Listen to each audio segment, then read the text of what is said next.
નિસહાય માનવ કલ્યાણ સંઘ દ્વારા હંમેશા જરૂરિયાતમંદ બાળકોને સહાય કરવામાં આવતી હોય છે। ત્યારે ગૌરી વ્રતની શરૂઆત થઈ ગઈ છે। ઉપવાસ કરતી કુંવારિકાઓ અને બહેનોને ડ્રાયફ્રૂટ તેમજ ફ્રૂટનું વિતરણ કરવામાં આવ્યું।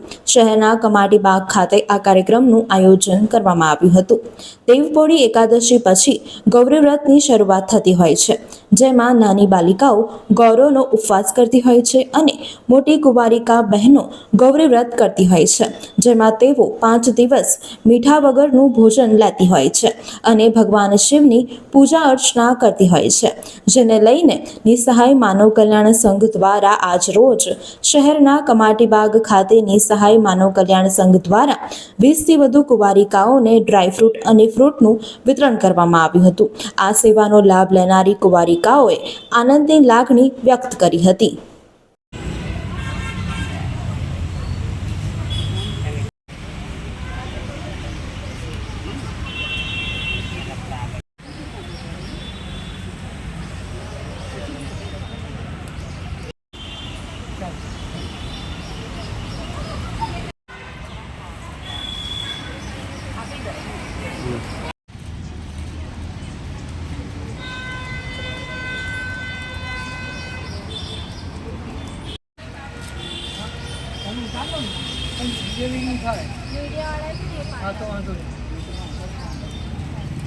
आज निसहाय मानव कल्याण संघ तथा श्री हरिसेवा संस्थाओं द्वारा शिव मंदिर खाते कमाटीबाग दिव्यांगना बाळाओ अने जरूरियातमंद छोकरीओ माटे अमे सूका मेवानुं तथा ज्वेलर्सनुं वितरण कर्युं छे।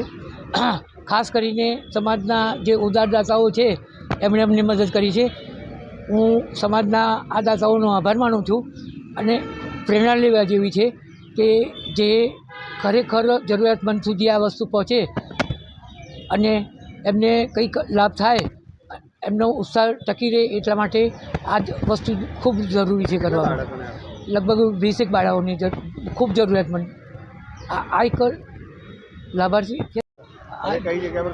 आज निसहाय मानव कल्याण संघ तथा हरिसेवा द्वारा सयाजी बाग बीजा गेट पर शिव मंदिर खाते गौरी व्रत निमित्ते लगभग 20 बाळाओने जरूरियातमंद અને દિવ્યાંગ બાળાઓને સૂકો મેવો તથા ફ્રૂટનું વિતરણ કરવામાં આવ્યું।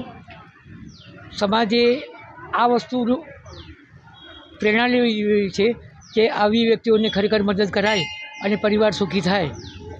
આ સમાજના ઉદારદાતાઓ દ્વારા અમને દાનમાં મળ્યું છે, એટલે સમાજમાં અમે ખૂબ ખૂબ એમના આભારી છે।